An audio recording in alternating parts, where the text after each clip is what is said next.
Welcome to the Dragonfly Trading Channel. I'm glad you're here. My name is Carrie. I'm a full-time trader and mentor in the crypto and Forex markets. Today's video is going to be an update on Bitcoin and ETH, and we're going to take a look at some altcoins that are telling a very positive story. Not financial advice, just my bias.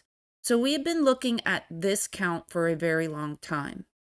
We have been watching and wondering whether Bitcoin was going to come down deeper and put in a deeper Z wave, or was it going to rally? So far, this rally looks very, very good. I talked about in my last video that if Bitcoin could break 21,500, that it could invalidate this rally being a B wave and then coming down deeper for a C wave. It is very, very close to breaking that high. So probability-wise, this is not a B wave.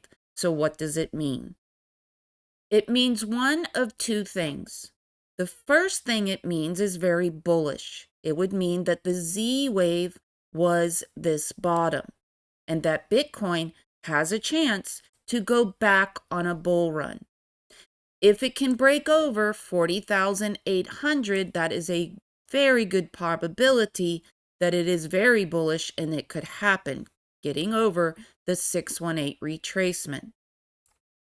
Now, based on the economy and a lot of factors, that it could be just a bear market rally. If this is a Z-wave bottom, what Bitcoin can do is create a zigzag here, creating that big bear market rally, putting in an X or a B wave. It would mean that this whole leg would get a partner on the other side when it's done with the rally.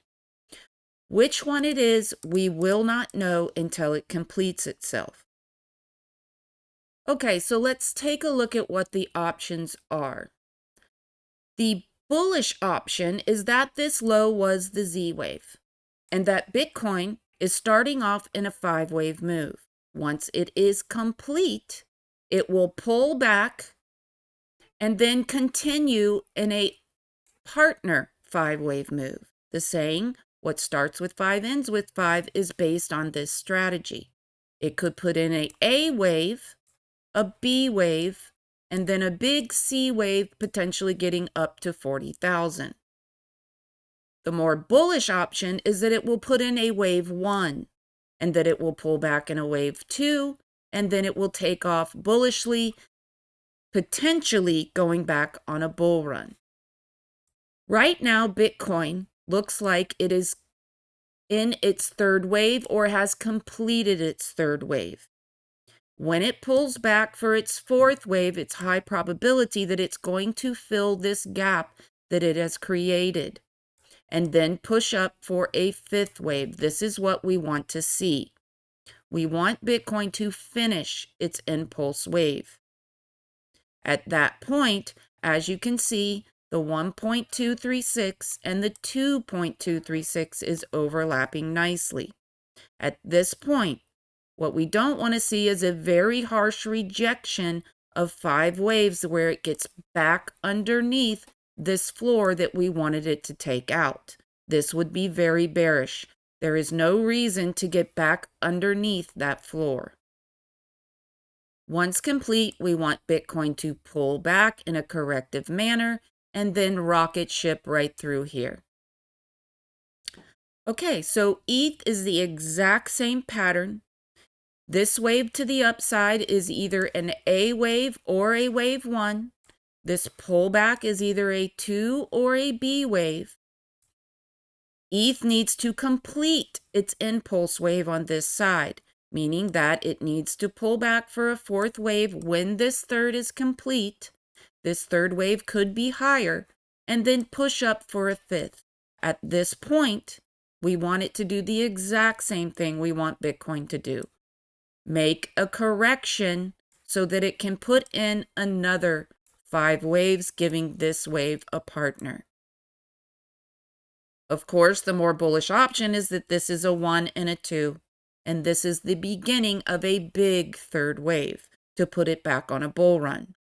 but it absolutely can be a C wave. You can see that the 618 retracement and the 2.236 retracement, where a fifth wave completes itself, is overlapping nicely. This would be the area that it would reject and get back underneath this floor that it broke through. We do not want to see that happen.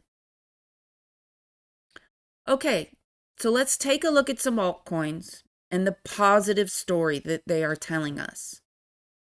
We are looking at Sol. Sol came to a low in the market. The good news is this cannot be an A wave, a B wave, and then an ending C wave. There's high probability because it took out the 1.618 that it came too deep to be a B wave. When you get a 5-wave move, it's always the start of something or the end of something. So we want this wave to turn into a wave 1 or an A wave. This would mean that when it's complete, it will pull back and give us at least another 5-wave partner.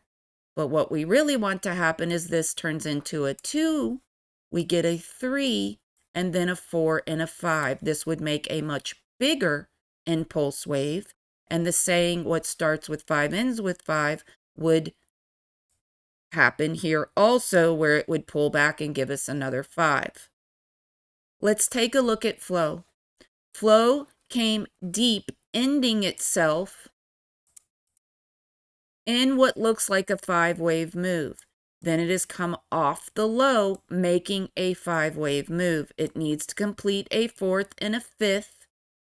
Then we want to see it pull back and give another 5 for a 3rd wave and not a C wave.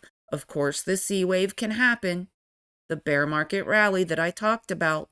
But if it can complete this 5-wave move, we are at least going to get another 5.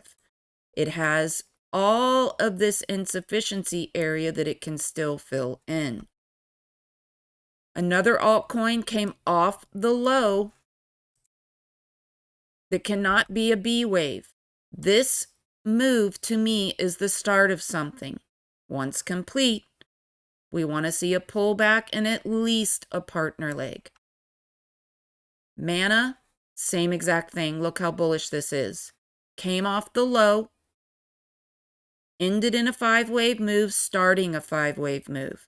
We are at least going to get another 5 waves attached to this. Sand, same thing.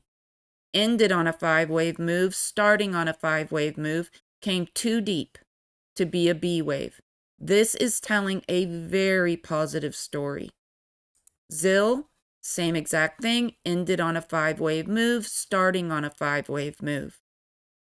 All of these altcoins, and these are just a few, are ending and starting with 5 waves. This is very positive. Once this 5-wave is complete, not financial advice, but I will be looking for the golden zone or maybe something even shallower for a pullback to trade the other 5 waves. I hope you enjoyed this video. I hope it gave you some clarity. Let me know in the comments, and I will see you in the next one.